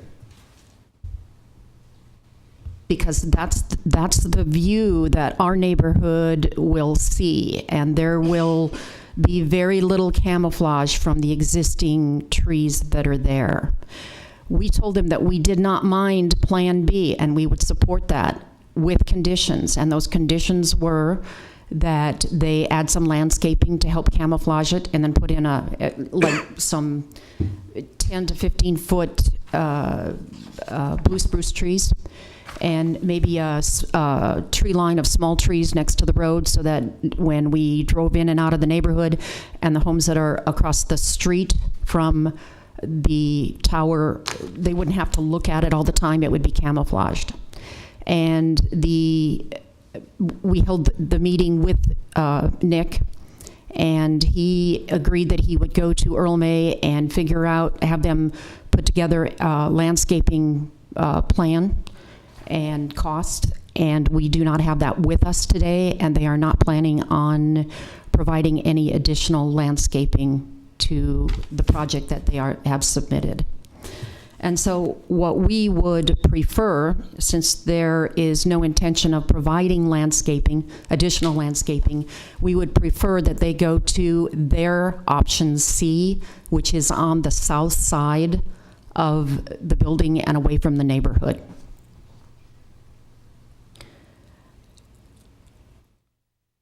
The top of the cross, just so everyone is clear, the top of the cross on the church sits at 59 feet. The top of the tower would be at 100 feet. So it's almost double the height. So the lines that I've drawn in on the handouts are not even it would have to be twice the height of the existing cross. That's how high that tower would be. Plus the base at the bottom that wouldn't be camouflaged. So for that reason, we would appreciate your consideration in not approving the plan that they have submitted today. And another thing that we need to be very clear on is that we are not opposed to a Christian radio station in the neighborhood. That is not really the issue. The issue is they have several different options, and the option that they chose is not the one that the people in the neighborhood would prefer. So we would appreciate your consideration of approving a Plan C, or over on the southeast corner. Could I ask you to take this map and put it on the overhead and just point to exactly where you're talking about for option C? Actually, I have that map on right here.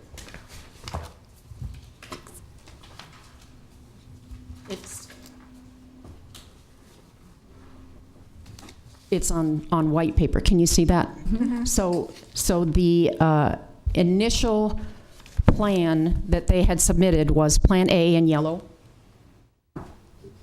The plan they submitted today is Plan B in pink. And the one that we would prefer is Plan C.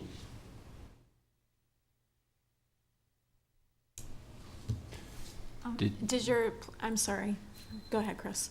Did you say that you would be supportive of Plan B if they were willing to do some plantings and things like that? Yes. And specifically, what are you looking for there? Specifically, we're not landscapers. First of all, that's why we thought it would be a good idea to have professional landscapers come in. They do free landscaping plans. And that meeting that we held and requested that information was on May 18th. So there has been plenty of time to get that done. And are you concerned about the bottom? I mean, it would just be at the base of this tower, is that right? Actually, that you want to hide? We want to hide the base, and then once it gets past the trees, people's eyes kind of stop at the trees. So there are existing conifers there, that have been there for a number of years, and the lifespan of a conifer is quite long. It's 100, 200, 300 years, depending upon the type of tree. So what we were asking for were maybe 4 blue spruce that were 10 foot tall to kind of give them a boost so that they could grow faster, and put those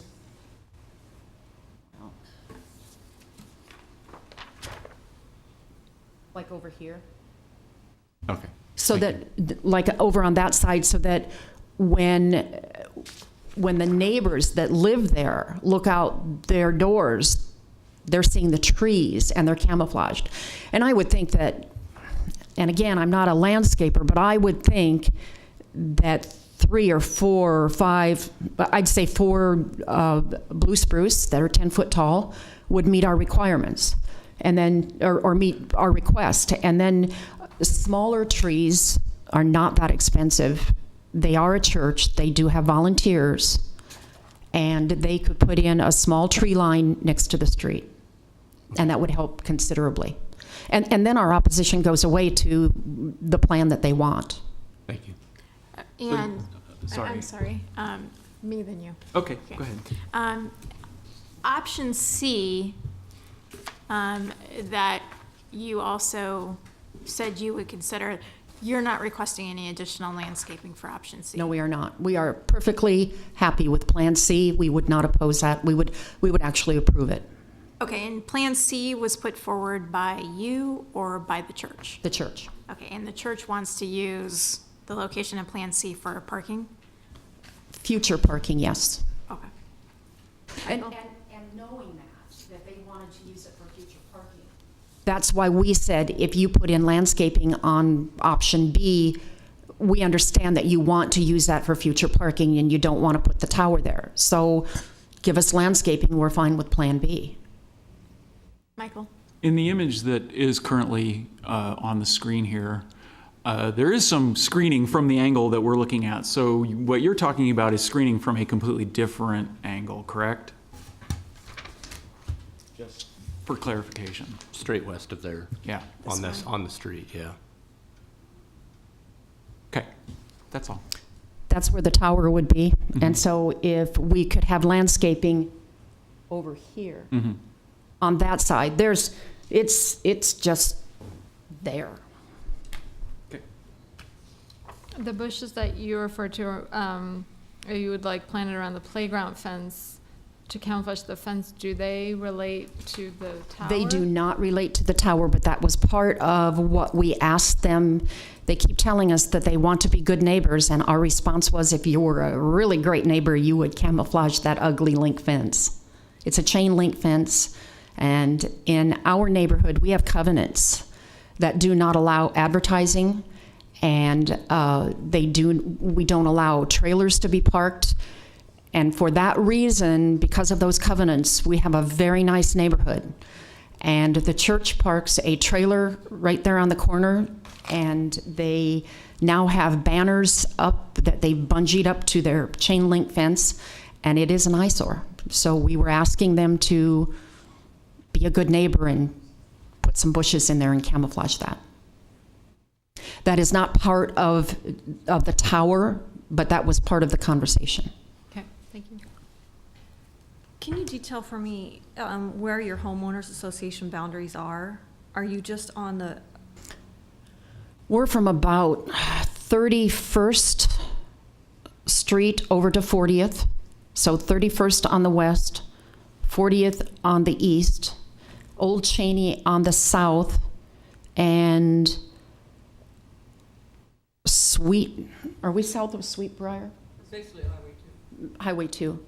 So your boundary is 40th Street, and then really there's another neighborhood on the other side of 40th Street. Yes, on the east side. That is the neighborhood that Mr. Sandman was talking about, that he is a member of that neighborhood. Okay, thank you. Mm-hmm.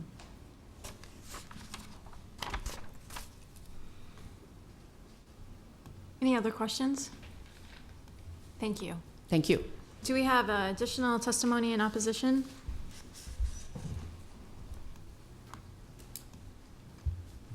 My name is, excuse me, my name is Jocelyn Beatty. You need to have me spell that? B-E-A-T-T? B-A-A-D-E. Okay, thank And I you. live at 3742 Wildbriar Lane, and I am the president, which doesn't mean a whole lot. But anyway, I am definitely in opposition to this, this plan that was presented to you today. Thank you. Any other testimony in opposition? All right, do we have questions for staff? I do. I do.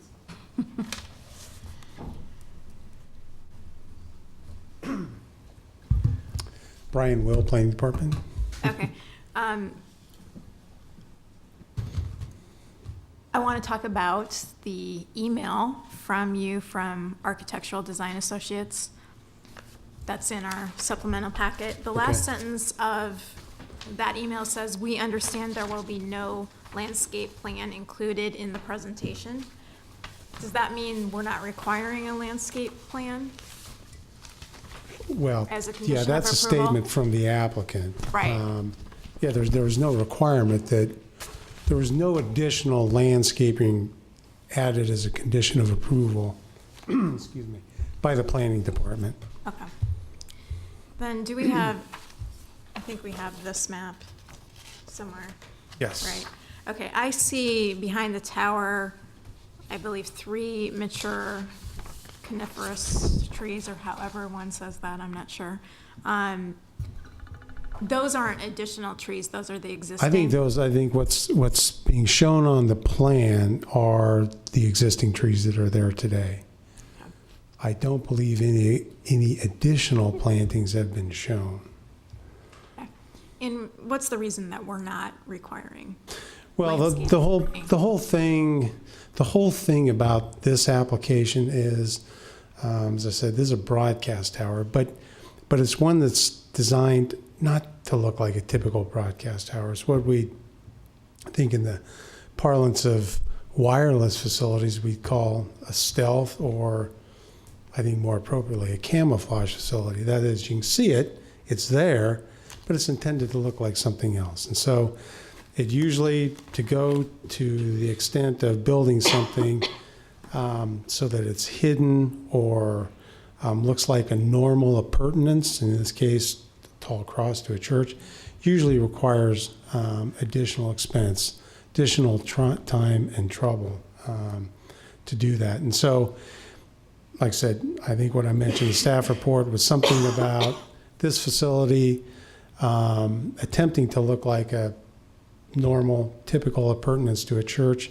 And in that case, additional screening, don't really see the need for it. It's designed to look like something that goes with a church and belongs next to a church. In contrast to most of our cell towers, the regulations we reviewed this under, they typically have boxes, equipment shelters, maybe some foundation work that's visible at ground level. And for those, we do have a screening requirement. And the screening requirement doesn't really do much to screen the upper 2/3 of a tower, say. The intent of it is really to screen that stuff that you find on the ground, the fence around the compound, the buildings, the house equipment. Well, you don't have that in this case.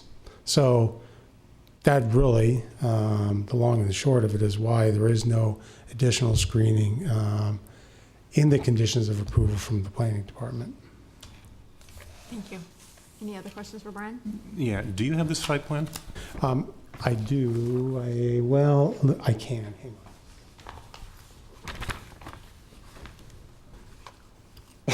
on. Excuse me. Yep. When I'm looking at this site plan and where the tower is proposed, and start drawing straight lines out from it for sight line type things, it seems like I keep bumping into trees all the way around. That's right around it as it is. Kind of open to the northwest a little bit. Really not, it's not sitting out in the open. It's not unscreened as it is right now, the way it's proposed. Yeah, as you look at the site, I mean, well, the west edge is fairly well planted, but otherwise there's some trees in the parking lot.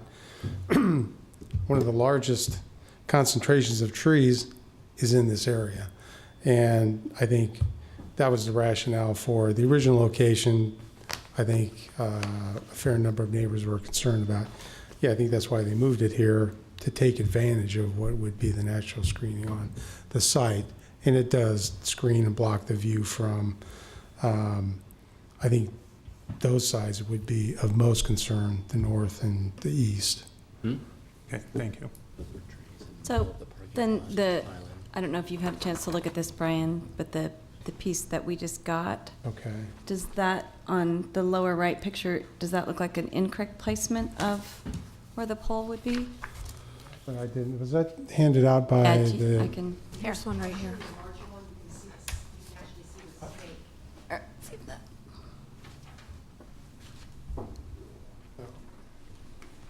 Okay, I'm sorry then. What was your question again? Well, I just was following up on what Lynn was saying, because looking at the site plan, it seems like we're getting a little bit of a different angle than what that lower right picture shows, and so I just was trying to figure out if the right-hand picture Well, was off a little bit, or... No, I don't think so. I mean, as you look at the site plan, it's not screened, it's not screened all around the base. It's not screened 100% around.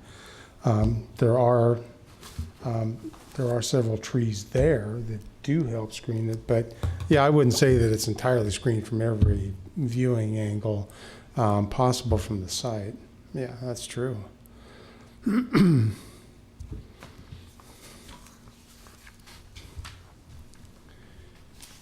Any other questions for Brian? Okay, test rebuttal from the applicant.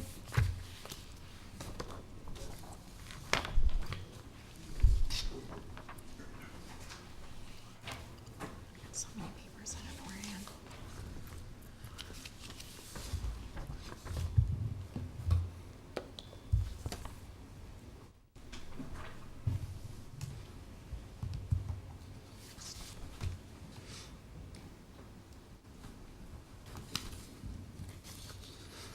I just have a quick question for you. Okay, thank you. Are you anticipating additional screening around the antenna tower? Well, we would like to have as an attractive facility as we possibly can. So we are certainly open to landscaping. We're not being, I don't think, stubborn about that. It's just that we've kind of got a moving target here, and time is of the essence. We have until the 1st of August to begin testing according to the FCC requirements, and the 14th to be on the air broadcasting. So, and if we don't meet those, we will essentially, our license will lapse. So there's a question about whether we have a license, really. We would have to, well, so that's the constraint in which we're working. We've, I would say that we've tried very hard to reach some kind of an agreement with the Homeowners Association. As a matter of fact, what they call Plan A was actually approved by the planning, the planners, the city planners. And the Homeowners Association expressed some problems with that. And so we voluntarily withdrew our application in order to talk with them some more, to try to reach some kind of an agreement. Obviously, we have not been able to do that for any number of reasons. There have been some misunderstandings. We've only had 2 weeks to talk about this. Memorial Day falls right in the middle of it. But what we would like would be to be able to have clean approval with the understanding that we want to be good neighbors. We want to have an attractive facility here. And I'm a little mystified as to why exactly we're here. So, Mr. Sandman, would you be comfortable then if a condition were added saying that the church would agree to add 3 blue spruce trees, and then would you be comfortable with that change? And then, well, here's like we're so close on this. I'm just yeah. wondering if there's a way to resolve it today so that you can get what you want and the neighborhood can get what they want. And we can move you forward. That would be good. Here's the issue right now. It's cost. Mm-hmm. I was able to go see Earl May planning, and they're obviously very busy because I just talked with Kathy before the meeting this morning. But I did go over there and talk to them a little bit. The actual horticulturalist that would do the plan was not there, but I did price some trees, that sort of thing. And to me, given the kinds of things that they want, it could cost around $4,000. And in the context of what we're doing here, that would include the transmitter, the antenna, the various other electronic equipment, emergency action, alert system, the Amber Alert deal that every FM station must carry. And that would be a real crushing burden on us if we have to work within our budget. We have the same goals. Are you saying the $4,000 would be for the antenna or for the 3 or 4 trees? For the trees and the other trees that were asked for. So if you were the entire landscaping plan that was asked for. Yeah, the entire thing. Did you notice what the prices were for just maybe a single spruce tree? A single spruce tree, approximately 4 feet tall, was this was a potted tree, was about it was $300 by itself and $600 planted. And I know sometimes a lot of those places, if you do it in the fall, will do free planting for you. I did that on my yard. Yeah, well, they're busy and they'll do what the market permits. So, and the request was that we have 10 to 15 foot trees, which would require a tree spade, which would make that much more expensive to provide. I've heard guesstimates of around $1,200 per tree. And so given the context of our budget, those are real budget busters. So that's why we're reluctant to make these promises. We don't want to lie to them, but on the other hand, there's a point at which we need to be aware of that. And I'm reluctant to speak on behalf of the church as to what we can do. We were talking about it just this morning. So, other questions? Sure, if the homeowners association donated a tree to you, would you plant it? Oh, we certainly would. We would gratefully receive that. Okay. Any other questions? Thank you. Yes. Still ask a question of staff. Okay. Good. We're going to call you out of order a little bit, Brian, if you would like to come forward. Not super What? important. There's a question for you, Brian. We're going to call you out of order. It's okay. It's Maya's fault. I have one too, Maya, if I it makes you feel apologize. better. We should do this before the rebuttal. Sorry, his rebuttal is what made me think of the question. That's right. Just going back to the conditions, for instance, like condition number 3 that relates to the playground fence, would that even be in our purview to add something like that? It's not related to this application? It's not related to this. I don't think there's any relationship between the two. So now, if the church voluntarily wanted to add that and say, you know what, we're really feeling great about this, we want to go ahead and do But that it's too. not- yeah. But I would not, if I were going to include a condition to add some additional screening as they've asked for, I would not include that one.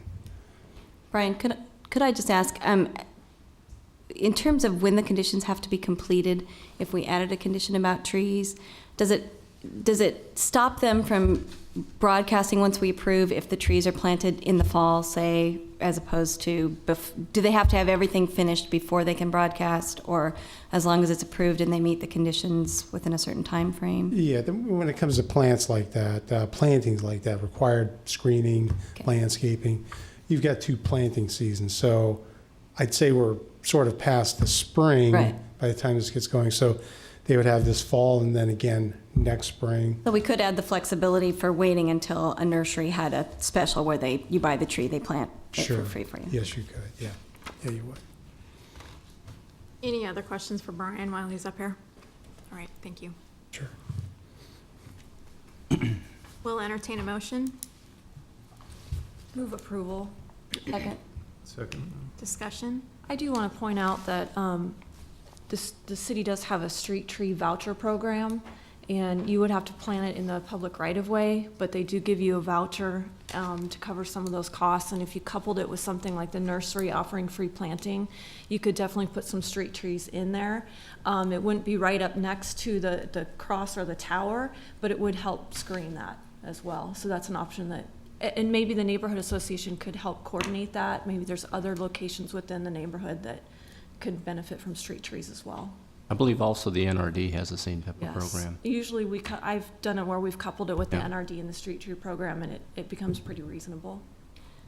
I don't think that it's out of line to ask for a couple of spruce trees. I would be willing to add that as a condition. I don't think that we should add anything around the fence. I think that's outside our purview. And I'm comfortable with them not necessarily being 10-foot trees. I think part of what we do here is look at the long term, and so coming in with 4 or 5 foot trees, I would find acceptable. Is that a motion to amend? I guess I was going to get discussion first and then make a motion to see if anyone had an idea I liked better, but. I'm comfortable with the plan as it stays right now. I like what Brian was saying, that at a certain point, you may be doing the opposite effect by bringing more attention to the pole itself than letting it stand amongst the mature trees that are around and with the trunks, and in line with the cross on top of the church itself.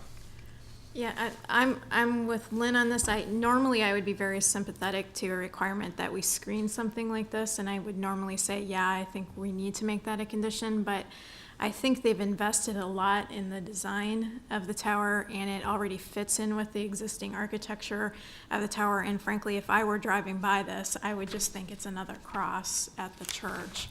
And while it's a really high cross, I don't think that, landscaping that's only 4 foot tall or even 10 foot tall is going to make a difference with the view of what's there, and I think it already fits in really well. So while normally I would support you in the landscaping concerns, I think in this case, the applicant has, invested a lot more expense in the type of tower that they're getting, and I'm going to support the application as it is at this point.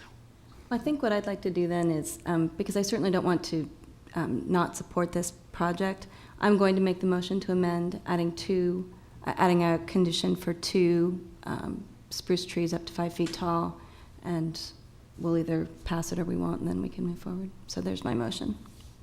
Is there a second to that motion? Second.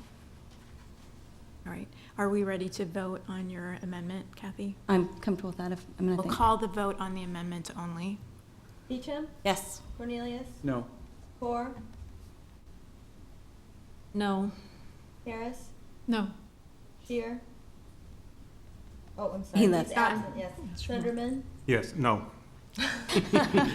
You're here. I'm here. Opposed? No. Lust? No. Motion failed 6-1.